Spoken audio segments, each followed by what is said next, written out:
श्लोक 9 तयाद्य मम सज्जे अस्मिन् अभिषेके नृप उद्यते नृपोद्यते प्रचोदितः स समयो धर्मेण प्रतिनिर्जितः। प्रतिनिर्जित माने कौन आयत को आनिबा ठीक अच्छे तया युक्त अद्य तयाद्य सज्जे युक्त अस्मिन् युक्त अभिषेके सज्जे युक्त अस्मिन् अस्मिन् र अ खंड हो जाइछि तापरे आर न आउ अभिषेके र अ मिसिकी द्वितीय न हो जाइछि अस्मिन् अभिषेके हाँ नृपोद्यते नृप युक्त उद्यते उद्यते माने उद्यम करन्ते प्रचोदितः हाँ ठीक अच्छे आ कुछ नहीं तो कौन है ना तया तया माने कया कैकेय्या कैकेयी को द्वारा अद्य माने आजी मम माने मोर तो मम अस्मिन् अभिषेके सजे बा नृप उद्यते तो आज जिते बड़े मोर मम माने मोर नृप उद्यते माने मो राजा हवा पई उद्यत हुअन्ते अस्मिन् अभिषेके सज्जे एही अभिषेक पई सब किछि प्रस्तुत हुअन्ते अद्य माने आजी तया माने कैकेय्या कैकेयी को द्वारा कौन करागला ना सह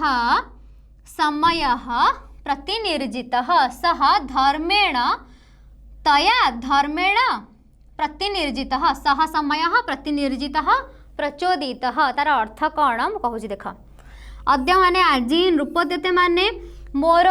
मु राजा हेबापई उद्यत हुअन्ते माने राज्याभिषेक पई प्रस्तुत हुअन्ते बा सब किछि उद्यम चालन्ते मम माने मोर अस्मिन् माने एही अभिषेक सज्जे माने प्रस्तुत हुअन्ते तथा माने सेपरि भाबरे धर्मेण प्रतिनिर्जितः सह समयः प्रचोदितः तथा नहीं ये तया है वो तया थिला ना तया माने कैकेयी को द्वारा कौन करागला ना धर्मेण माने धर्म रे प्रतिनिर्जित माने आयत को आनिबा कौन आयत को आनिबा ना सह समय प्रचोदितः सही समय विषय कहगला माने आर अर्थ मु कहूची ये संपूर्ण पढ़ा द्वारा भी तुमको अर्थ बुझा पड़ू नथिबो मु कहूची देख जेतेबेले रामचंद्रंकर अभिषेक सज्ज हैला ठीक सही टाइम रे सही समय रे कैकेयी कौन कले ना पूर्वरु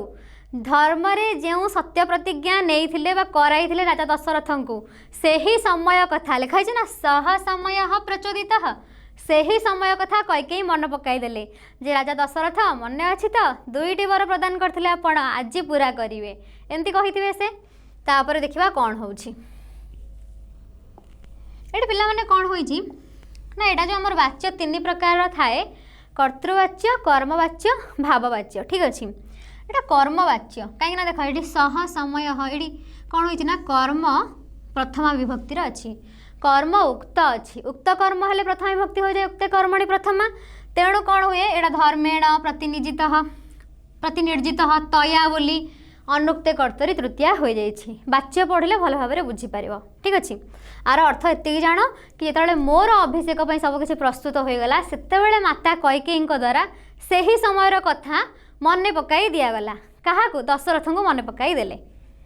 चल जा नेक्स्ट श्लोक देखा कौन कहते श्लोक 10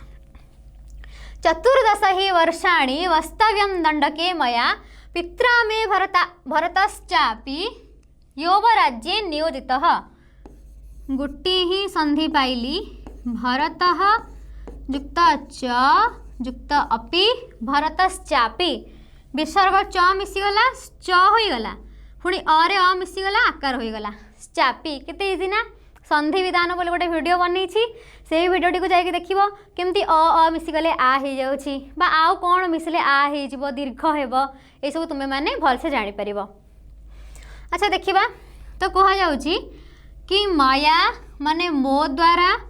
14 वर्षाणि 14 वर्ष पर्यंत दंडके वत्सव्यम दंड माने ये पिला जो दंड दबा पनिशमेंट दबा सेटा नुह दंडके माने गोटे अरण्यर नाम थिला दंडक अरण्य तो दंडके माने दंड करे माने दंडक अरण्य रे तो मो द्वारा 14 वर्ष पर्यंत मन रखिब केते वर्ष 14 वर्ष 14 वर्ष पर्यंत दंडकारण्य रे बास करा जीवो, वत्सव्यम माने बास करा जीवो, आउ पित्रा में पित्रा में पित्रा माने मोर, पित्रा माने पितांक द्वारा, भारतः च अपि भारत मध्य यौवराज्ये नियोजितः युवराज्य पदरे नियोजित हेबे। तो कौन है दुईटी वर विषय जो दुईटी महान वर से देते कैकेयी को ता विषय कहला कौ श्लोक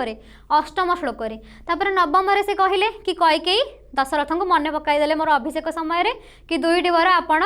मते प्रमिश करते प्रतिज्ञा करते माने कौन प्रमिश करते देबे बोली। ठीक अच्छे वर्तमान से कहले प्रथम वर कौन ना मु जाई ये लिखिदे प्रथम। ठीक अच्छे ये द्वितीय प्रथम वर होउची मु जाई 14 वर्ष पर्यंत वनवास करी दंडकारण्य को जीवी, मोर भ्राता भरत मो पितांक द्वारा युवराज पदरे अभिषिक्त हेबे, युवराज हेबे। ठीक अच्छे तो ये दुईटी वर ये भी सही कि मया माने मो द्वारा 14 वर्षाणी माने 14 वर्ष पर्यंत दंडकी माने दंडकारण्य वास्तव्यम माने बास करा जीवो, भरतः च अपि भारत मध्य मे पित्रा मो पितांक द्वारा यौवराज्ये नियोजित युवराज पदरे नियोजित हेबे। 10 नंबर क्लियर हो जाइथिबो। श्लोक 11 विप्रियं न च कर्तव्यं भरतस्य कदाचन स हि राजा च वैदेही देशस्य च कुलस्य च। आ गोटे नाम आसिला वैदेही। अच्छा सीतांकर नाम आमे कौन कौन देखिले गोटे वैदेही देखिले, धर्मज्ञ धर्मचारिणी सब तंकर नाम नुह विशेषण थिला म्हणजे धर्म को जानी छंती आ धर्मर आचरण करूछंती सही अर्थ को बुझाउछि सेगुडा हम लिखिबानी पतिव्रता ए सब लिखिबानी ए सब गोटे विशेषण गोटे नारीर विशेषण को बुझाउछि से नारीटा केमती पतिव्रता से केमती धर्मचारिणी से केमती से धर्मज्ञा। ठीक अछि किंतु ए सब सीतांकर नाम कौन ना वैदेही आ गोटे आसला जानकी एगुडा मन रखिबो कि सीता वैदेही जानकी। वैदेही कहीं पिला माने ना विदेह नामक देशर कन्या हेउछंती सीता तेणु तांको वैदेही बोली कहा जाए। बहुत भल सुंदर ना ना किंतु यूनिक माने एमतिया ना शुणी नथिबो बहुत बहुत पिलांकर ना वैदेही होई नथिबो कदापि सीता होइथिबो सिया होइथिबो वैदेही होई नथिबो। वैदेही और जानकी कौन पाई ना तांकर पितांक नाम जनक थिला सेथि पाई देखो कारण भी कहिदेली। अच्छा कहले कदाचन केबे हेले भरतस्य भरतर विप्रियम न कर्तव्यम केबे हेले भरतर अप्रिय हेला भली कौनसी कार्य करिव नाही। कर्तव्यम माने करिव न कर्तव्यम माने करिव नाही काहेकि ना देखो से कारण कहउछंती हे वैदेही हे सीता सही सह माने कह सही भरत ही माने जेहेतु सही भरत देशस्य कुलस्य च राजा जेहेतु सही भरत देशर माने राज्यर आ कुलर राजा अटंती से जेहेतु पलैबे वन को माने किए रामचंद्र ता पछरे सीता कौन करिवे कौन नाही से तांको उपदेश दउछंती कि देख तुमे मो कथा सुनिबो कौन करिवो ना भरत जेहेतु राजा हेबे देशर आ कुलर माने राज्यर आ कुलर राजा तांकर अप्रिय हेला भली कौनसी कार्य करिवो नाही कि रामचंद्र बुझाई देले सीतांको। एठी मध्य सही अर्थ वैदेही हे वैदेही कदाचन माने केबे हेले भरतंकर अप्रिय हेला भली किछि करिवो नाही काहेकि ना से हेउछंती देशर माने राज्यर आ कुलर राजा। ठीक अछि तापर कहउछंती अहम गमिष्यामि महावनम प्रिय त्वया हि वस्तव्यम मिहैव भामिनी। एठी अछि देखो इह युक्त एव इहैव यथा व्यलिकम कुरुसे न कस्यचित तथा त्वया कार्यमिदं वचो मम। कार्यम माने कार्यम युक्त इदम कार्यमिदम दीडा ही संधि थिला लिखिदेली। अच्छा कहउचंती अहम गमिष्यामि प्रिय हे प्रिय देख एटा आम कौन लिखा कि सीतांकर अन्य नाम ना से गोटे विशेषण लगे कि गोटे पति निजर पत्नी को प्रेम कहउचंती हे प्रिय अहम माने मु महावन माने महावन को गमिष्यामि माने जीवी। अच्छा गमिष्यामि माने कहीं जीवी गच्छति माने कहीं जीवी नुह बा अगच्छत माने कहीं जीवी नुह। ठीक अच्छे अगछम सॉरी तो ये गच्छामि गच्छामि भी कौटी लगे अहम पाखे लगे ना जो कर्तृपद कौन थी अहम थी माने अस्मत् शब्द कौटी व्यवहार कर उत्तम पुरुष तो यही सब विषय रे भी गोटे वीडियो बनाई लकार प्रयोग तुम्हें देख लकार क्यों लकार रे कौन कौन प्रयोग कराहब आ गोटे वीडियो अनुवादर सेठी देखिब प्रथम पुरुष रे कर्तृपद कौन हो पार मध्यम पुरुष रे कौन हो पार उत्तम पुरुष रे कौन हो पार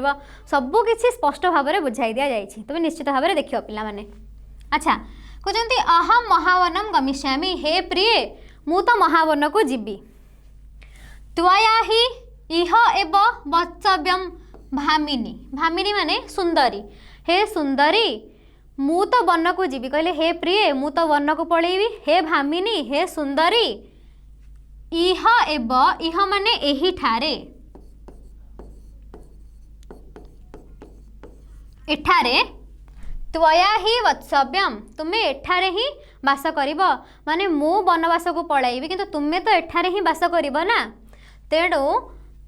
न कस्यचित यथा माने जेपरी कस्यचित व्यलिकम न कुरुसे व्यलिकम माने कौन अप्रिय लिखि दिया व्यलिकम माने अप्रिय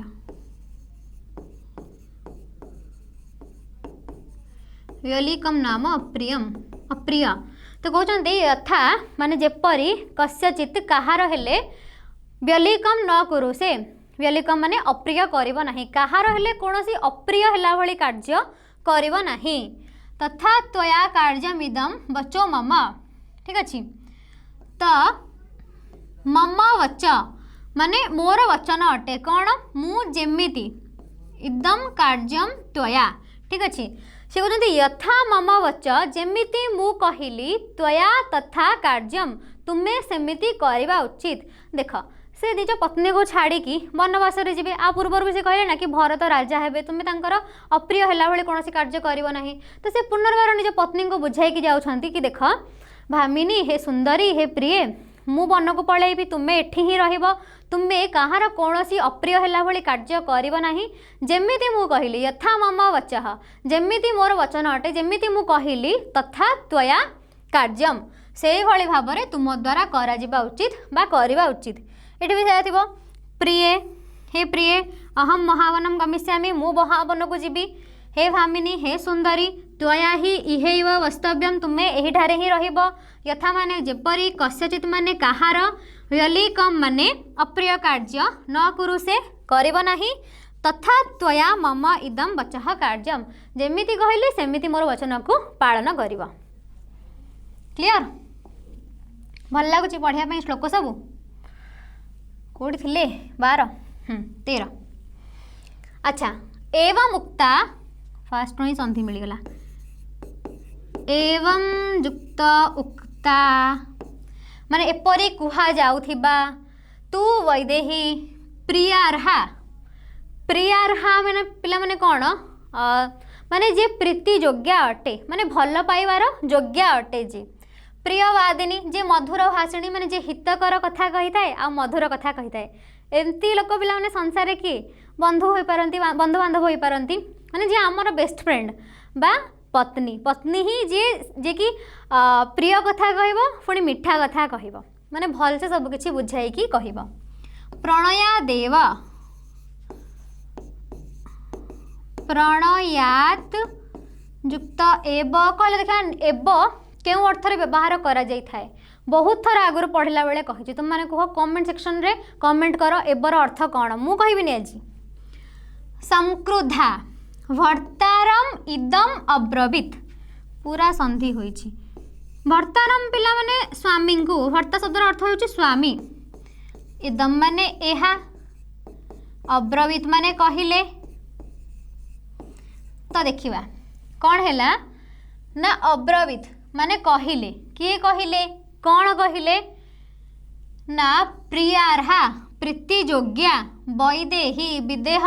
राज्यर कन्या माने सीता प्रियार्हा प्रीति योग्या किए से सीता प्रियवादिनी किए से सीता एवं मुक्ता माने एभली कुहा जाइछि काहा एभली कुहा जाइछि सीता को कुहा जाइछि एभली कुहा जाइछि माने कौन जो पूर्वर कहले कि मुझे एठी रहिबी नहीं तुम्हें मोर अनुपस्थित यही कार्य संपादन करिब एमती व्यवहार करिब एई सब काहा को कह सीता को तो एवं मुक्ता माने सीता संक्रुद्धा प्रणयात एव प्रणयात माने प्रेमवशतः एब माने कहया पड़ला मत अर्थ एब माने ही निश्चयार्थक अव्यय अटे एब ठीक अच्छे मन रख तथापि तुम्हें माने कमेंट कर निश्चित भाव एब माने कौन मन रखिकी तो प्रणयादेव माने प्रेम वसत ही संक्रुद्धा माने क्रोधयुक्त होई इदम भर्तारम अब्रवीत स्वामी को यह कहले तो से कौन है सब शुणिले रामचंद्र जहाँ जहाँ कहले तापरे से ही प्रियवादिनी जे प्रिय कथा कहती जे प्रीतियोग्य अटंती जे वैदेही अटंती जे वर्तमान पर्यंत जहाँ कहुला सबकि शुणुले से ही प्रेम टिके क्रोधयुक्ता हो जाइथिबा सीता स्वामी को कहले कौन कहले देखिबा एठी भी सैया प्रीतियोग्या प्रियवादिनी वैदेही एवं मुक्ता जहाँ को ये कह जाइछि प्रणयात प्रेम वसतः एव ही संक्रुद्धा माने क्रोधरे बा रागी जाई किंतु प्रेम वसत रागी जाई पिला माने लिखाई ना कि से बहुत माने खालीटार रागी छंती हर्तारम स्वामी को इदम अब्रवीत एहा कहले कौन कहले किमिदम किम युक्त इदम किमिदम भाससे राम वाक्यम लघुतया ध्रुवम त्वया यदपहास्यम यत् युक्त अपहास्यम मे श्रुत्वा नरवरोत्तम नरवर युक्त उत्तम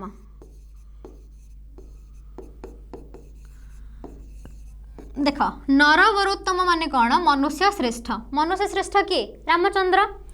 तो मनुष्य श्रेष्ठ रामचंद्र कौन है कहते सीता कहते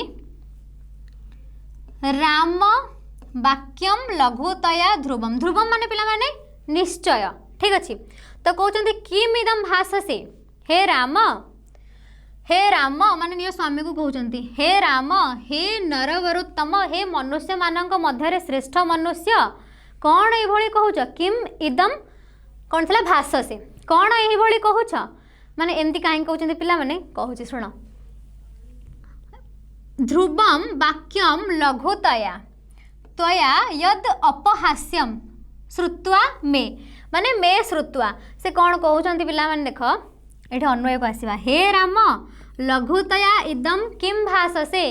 लघुतया माने मत लघु बोली भाभी छोट बोली भाभी कौन एमती कहूच माने तुम एते वर्ष है मो सहित रहीच मोर आचार व्यवहार कौन तुम जानी ना माने मु केमती आचरण करी व्यवहार करी तुम जानी ना जो मत कहते कि तुम्हें भरत को राजा माने राजार सम्मान दब तांकर कथा मानव अप्रिय है भाई कौन कार्य करना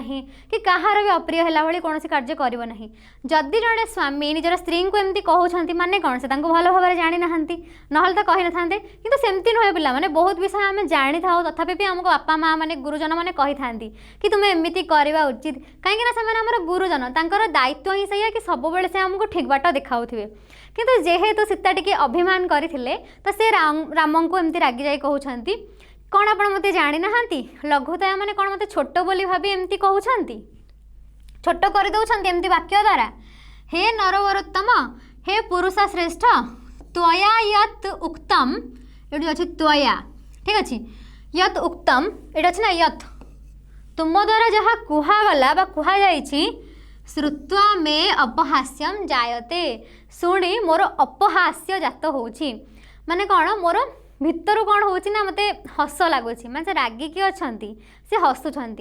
माने सपोज कि तुमको मन कर तुमको जड़े भलसे जानी सी जानी तुम्हें केमी व्यवहार कर तथापि भी तुमको बुझाइबे कि तुम एमती कर सेमती कर तुम से टाइम कौन हस बाहरी हस बाहर कि नहीं रागरे कि मत जानी एमती व्यवहार करी तथापि भी मत बुझाऊँ ठीक सेमती सीता सहित होता से जानी माने राम जानी कि सीता केमी तथापि सबकि बुझाऊँ तो सीता रागिकी तांकर कौन है ना हस बाहर मत कौन लघु भावुच से हसी कहते मत कौन लघु भावुच एमती सब बुझाऊँ माने मु तो मोर कर्तव्य सब जानी ना तो यहाँ सरला नेक्स्ट जीवा 15 नंबर को ये किसी सन्देह रहा तो पिला माने नरवरोत्तम माने मनुष्य श्रेष्ठ ठीक अच्छे लघुतया माने मत छोट भावी ध्रुवम माने निश्चित भाव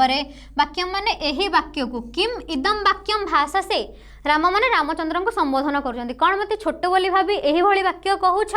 पुणी कहते हे नरवरोत्तम हे पुरुष श्रेष्ठ मे माने मु श्रुत्वा माने शुणी त्वया यत् ये उक्तम बोली लिखा है तेणु ब्राकेट ये जॉइंट करा जोड़ी दि जाइए कि त्वया यत् उक्तम तुम द्वारा जहाँ भी कहगला कि यह कर न कर शुणिकी मे अपहास्यम मोर अपहास्यम माने मोर मत हस लगुच मोर हस बाहर बोली से कहले खुशी बाहर पिला माने अभिमान रे बाहर। श्लोक 15 आर्यपुत्र पिता माता भ्राता पुत्र तथा स्नुषा पुत्रः युक्ता तथा पुत्रस्तथा स्वानि पुण्यानि भुञ्जानः स्वं स्वं भाग्यम् उपासते भाग्यम युक्त उपासते। ठीक अच्छे कौन कह जाउछि ना हे आर्यपुत्र पिला माने निजर स्वामी मानंकु आर्यपुत्र बोली संबोधन करा जाए केवल स्त्री ही संबोधन कर परिबा आर्यपुत्र बोली नचेत माता पिता वत्स बा पुत्र एमती किछि संबोधन कर परिबे स्त्री कौन कहि परिबा आर्यपुत्र। एमती अभिज्ञान शकुंतलम नाटक रे भी तुम माने पढ़थिबा कि दुष्यंत को शकुंतला कौन कहिथिले संबोधन करथिले आर्यपुत्र बोली। तो कुहा गला आर्यपुत्र माने हे आर्यपुत्र रामचंद्र पिता माने बापा माता माने माँ भ्राता माने भाई पुत्र माने पुत्र स्नुषा माने पुत्र वधू माने बोहू तथा माने सही परि भाबरे स्वानि पुण्यानि भुञ्जानः स्वं स्वं भाग्यम उपासते निजर स्वानि माने निजर पुण्यानि माने पुण्य गुड़ी को भुञ्जानः भोग करती स्वं स्वं भाग्यम उपासते निज निज भाग्य अनुसार से माने भाग्य को आदरिकी चली था किए पिता माता भ्राता पुत्र पुत्रवधू माने कहबार अर्थ जे जार कर्मफल से ही भोग करिब अन्य केही आसिक तुमर कर्मफल को भोग करिब नाही बा तुमे किछि भूल कल तार फल अन्य को मिलबनी तुमको ही मिलिब बोली सीता कहउचंदी काहे के कहउचंदी पिला माने देख से जो तांको बुझाइले कि तुमे एमती करिब मु नथिबी तुमे एई सब कार्य करिब एई सब कार्य करिब नाही तो से कहउचंदी देख एबाने समस्त जो रहिले एमाने निज निज भाग्य रे जहाँ अच्छी भाग्य को आदरिकी रही था निज कर्मफल निजे भोग करती किंतु किंतु पर कौन आ श्लोक आसवा आर श्लोक हे आर्यपुत्र पिता माता भ्राता पुत्र तथा स्नुषा माने पुत्रवधू निज पुण्य गुड़ी को भोग करि निज निज भाग्य को आदरिकी रही था एडे से कहिबे कौन पई कहूथिले भर्तृभाग्यम भर्तुः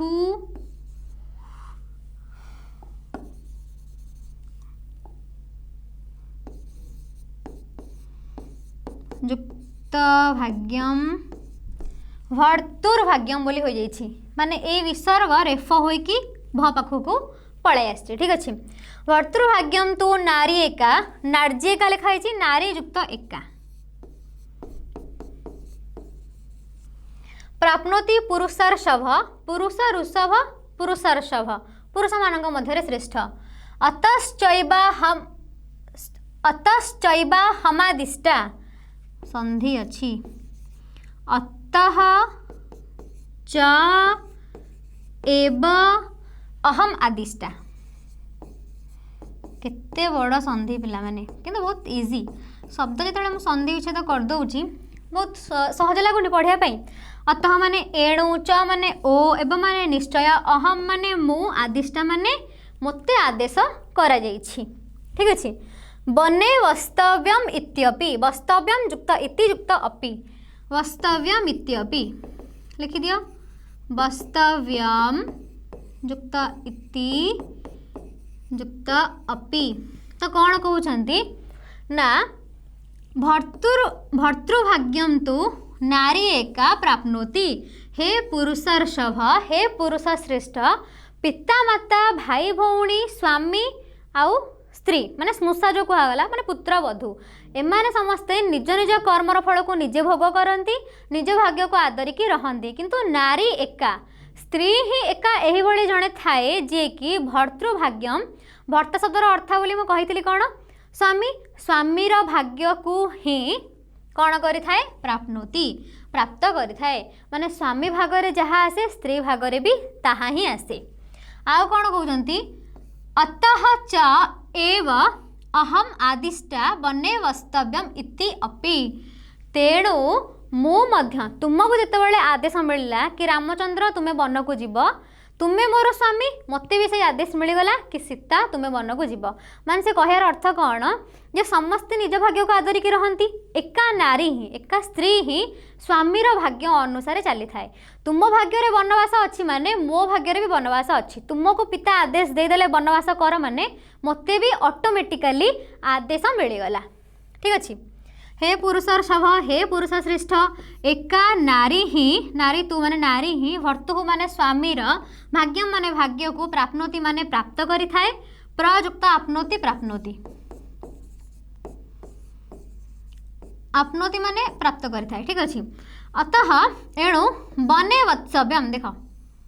वने वत्सव्यम वनरे वास करिबा उचित इति अपि बोली मध्य अहम आदिष्टा मते भी आदेश मिल जाए तुमको मिल जाए आदेश माने मते भी मिल जाए खाली कौन तुम सुखरे सुखी मु तुम दुखरे दुखी मध्य अटे बोली ए श्लोक जना पड़ुछि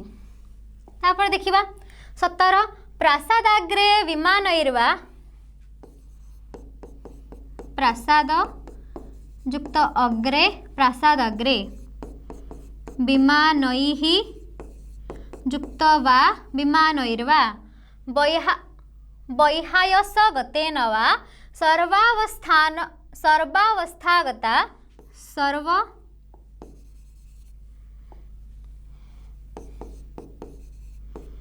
युक्त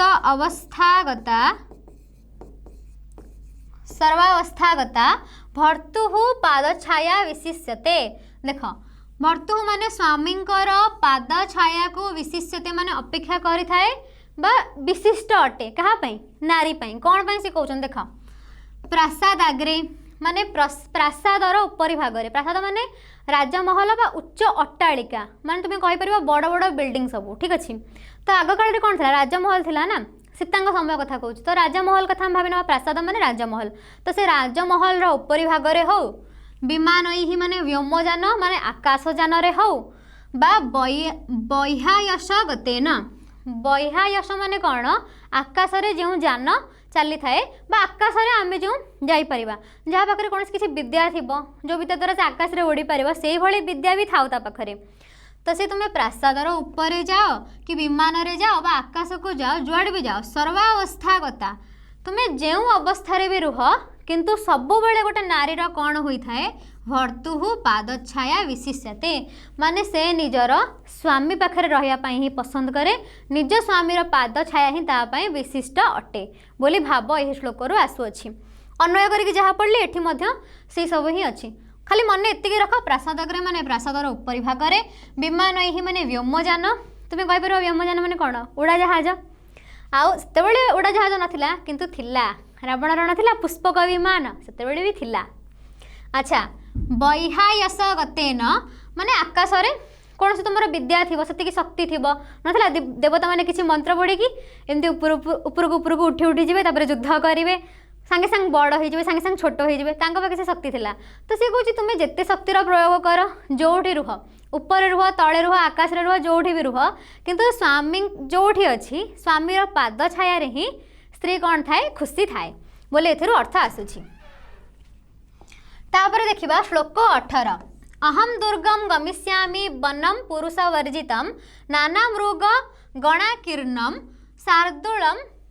हाँ शार्दूल गण सेवितम किसी संधि नहीं एठी कौन अच्छी पिला मान देख अहम दुर्गम वनम गमिष्यामि कहते मु दुस्तर वन को जीवी दुर्गम पिला माने कौन अति दुस्तर माने हिंस्र जंतु परिपूर्ण थिबो दुर्गम दुर्गम माने दुर्गम ठीक अच्छे तो से कहते मु दुर्गम वन को जीवी केमितिया वन ना पुरुष वर्जित अच्छा वन में तुमको लोक मिले कि मिली मिली कहीं शिकारी मिले कि कहा जब आश्रम थी से भाया ऋषि मिले किंतु पुरुष वर्जित माने प्राय लोक मानकर बास केउठी सहर रे ग्राम रे नगर रे ए सब तो आउ वन रे किए बास कर तो पुरुष वर्जितम एटा वनर विशेषण आउ कौन ना शार्दूल गण सेवितम आउ कौन ना नाना मृग गणा कीर्णम कहते मृग शब्दर अर्थ होछि पशु तो बहुत गुड़ाए पशु मानक द्वारा परिपूर्ण नाना मृग गणाकीर्ण माने पशु मानक द्वारा परिपूर्ण होइथिबा शार्दूल माने बाघ, तो बाघ माने जोठी रोचंती शार्दूल गण सेवितम, व्याघ्र माने जोठी बास करछंती सेही भलिया, पुरुष वर्जितम कौन मनुष्य नथिबा, दुर्गम वनम अहम गमिष्यामि, दुर्गम वन को दुस्तर वन को मु जीवी, जिद धरले सीता एठी। ठीक अच्छे, ये सही अर्थ आसूची आउ एठी किछि संधि नाही। तापर देखिबा श्लोक 19, सुखम वने निबत्स्यामि यथैव यथा एव, भवने पितुः अचिन्तयन्ति त्रिलोकान् चिन्तयन्ति पतिव्रतान्, पतिव्रतम ये देख केवल ये अच्छी त्रीन लोकान युक्त चिंतयति, चिंतयन्ति माने चिंता करुथिबा। ठीक अच्छे, कौन कहते ना अहम सुखम वने निबत्स्यामि, मु बणरे सुखरे रहीजिबि। केमिति सुखरे रहीजिबि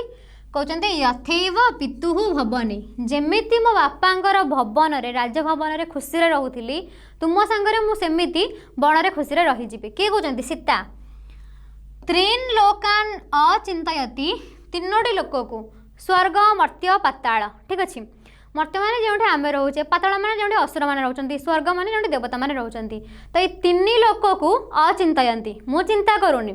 तीन लोक को न चिंता करुथिबा, पतिव्रत को चिंता करुथिबा, मु सुखरे बनरे मध्य रहीजिबि जेमिति बापांग घरे रहुथिली। एतिकी अर्थ। त्रीन लोकान अचिंतयति, तीनोटी लोक को चिंता करू नथिबा, पतिव्रत को चिंता करुथिबा, अहम मु यथा पितुः भवने, जेमिति बापांग घरे रहूथिली सेमिति ही बने कौन अछि सुखम निबत्स्यामि, सुखरे निवास करिबि। किए कहिले सीता। तापर देखिबा श्लोक 20, स एवं ब्रुवतीम सीताम धर्मज्ञां धर्मवत्सलः न नेतुं कुरुते बुद्धिम बने दुखानि चिंतयन। तापर कौन हैला ना सह सही रामचंद्र, सही धर्मवत्सल रामचंद्र एवं ब्रुवतीम एमिति कहूथिबा धर्मज्ञां सीताम, धर्मज्ञा सीता को बने दुखानि चिंतयन नेतुम बुद्धिम न कुरुते, एटा होची अन्वय। तो से कौन कले ना से कौन कले धर्मज्ञा सीता को धर्मवत्सल माने राजा राम, राजा होई नथिले खाली राम, पति राम कौन कहउथिले ना एमिति कहउतबा एवं ब्रुवतीम माने आम अन्वय को सीधा आसीबा। धर्मवत्सल माने धर्मवत्सल, धर्म को जे जानिछंती माने रामचंद्र, सह से रामचंद्र, बने माने बनरे, दुखानि माने दुख गुड़ी को, चिंतयन माने चिंता करी, एवं ब्रुवंतीम एपरी कहूथिबा धर्मज्ञा सीता को वन को नेबा पाई बुद्धिम न कुरुते, इच्छा करू नथिले। सीता बहुत प्रकार बुझाऊले मनाऊले कि प्रभु मते तीनटा लोक दरकार नहीं, प्रभु तुम्हें आकाश मार्ग में जो विद्या द्वारा जी उड़ुची उड़ू, जे राजप्रसाद रे रहूची रहू, मु तो तुम पाखरे ही रही, तुम्हें वन रे रुह कि जोठी रुह, मुझे रही नहीं, जिते प्रकार बुझाइले वन रे जो कष्ट अच्छी दुख अच्छी से विषय भाविकी रामचंद्र मना कर दौले। तो सी ये हित ही भावुले ना कहार सीतांकर। नेक्स्ट देखिबा श्लोक 21, सीते यथा ताम वक्ष्यामि तथा कार्यम त्वया अबले, हे अबले हे सीता, ये संधि अच्छी त्वया युक्त अबले, अबले पिला माने जार बल नहीं, नारी मान अबला बोली कह जाई थाए। तो सी स्वामी हो कि स्त्री को कौन कर संबोधन कर कि हे अबले, माने स्त्री शक्तिशाली होता कि जहाँ भी होता, स्वामी तो सब गोटे माने जमती कम शक्तिशाली बा जी जहाँ स्नेह आम दे पार से ही दृष्टि देखुवे ना, जमी आमको पिता आम जिते बड़ हो गले भी जहाँ करदे बापा निकट में आम कौन गोटे कुन्नी झील से आमको स्नेहपूर्ण दृष्टि देखी था। ठीक सेमती रामचंद्र ये शक्तिहीना बोली कहूना, स्नेहर अबले बोली कहते। ठीक अच्छे, तो अबले हे सीता, सीते बोली भी कहते हे सीते, यथा ताम वक्ष्यामि तथा कार्यम, यथा माने जेपरी, ताम माने तुमको, वक्ष्यामि माने कहूची तथा कार्यम सेमिति कर। ठीक अच्छे, बने दोषा ही वह वसतः तान निबोध में, तो कहते बने वसतः बहवः दोषा तान में निबोध, कहते बने माने बनरे वसतः बहवः दोषाः बास कले बहुत दोष थाए माने बहुत दुख सेठी मिलिब तान में निबोध से सब मु जानी मु तुमको कहूँ ताकू बुझाओ मे माने कौन मु से सब जानी तान निबोध माने तुम्हें बुझ से गुड़ी को सी कहते देख हे सीते हे अवले बण में बास कले बहुत दुख कष्ट सहया पड़ो मु तो जानी तुम्हें ताको बुझा चेष्टा कर हे सीते त्वाम यथा वक्ष्यामि तुमको जमी कहूची त्वया तथा कार्यम तुम्हें सेमिति कर हे अबले हे प्रिय बने वसतः बण में बास कले बने वसतः जनस्य माने बण में बास करुवा लोकर बहुत दोष थाए बहुत कष्ट भोगवाक पड़ी थाए विद्यंती माने थाए तान निबोध से ही दोष गुड़ी को बुझ से ही कथाटी को बुझ किए कहले रामचंद्र सो कौन दोष एमती भी क्वेश्चन हो पार कि वने वसतः माने बण में बास करते कौन कौन दोष बा बण केमिति दोषयुक्त अटे तार आंसर श्लोक 22 कौन सुप्यते पर्णसज्जासु स्वयं भग्नासु भूतले रात्रिषु श्रमखिन्नेन तस्मात् दुःखमतो वनम तस्मात् वनम दुःखम अतो ठीक अच्छे तो वन अतः बोली अतो लिखाई तो बण तस्मात् माने सही कारणरू दुःखम दुःखकर अटे कौन पाई ना देख बने भूतले माटी शोवा पड़े चट्टाण उपर शोवा पड़ो केमिति सुप्यते माने शोवा पड़े स्वयं भग्नासु पर्ण सज्जासु पर्ण माने पत्र स्वयं भग्नासु माने एमती नुह तुम गचर छिंडे पत्र पकईकी तापर शोब ना स्वयं भग्नासु आपे आपे जो पत्र छिड़िकी खसिकी पड़ी भूमि उपरे सही भाया भूमि उपरे तुमको शोया पड़ो से भाया पत्र सज्जा शोवा पड़ो आउ कौन ना रात्रिषु श्रम खिन्नेन माने श्रम जिते तुम खिन्न हो जाइए माने तुमको दुख लगुव कष्ट लगुव से ही टाइम रे रात्रि रे तुमको से ही सज्जा शोवा पड़ो से वन दुखकर अटे रात्रि रे भूतले माने तले माने चट्टाण रे स्वयं भग्नासु निजे झड़ी पड़ी पर्ण सज्जासु पत्र सज्जा श्रम खिन्नेन दिन सारा जो परिश्रम कर खिन्न होता थकी पड़ी से तुमको कौन करा पड़ो सुप्यते शोइब अतः तस्मात् वनम दुखम एणु से वन कौन अटे ना दुखकर अटे बा दोषयुक्त अटे तापर चल 23 नंबर श्लोक को जीवा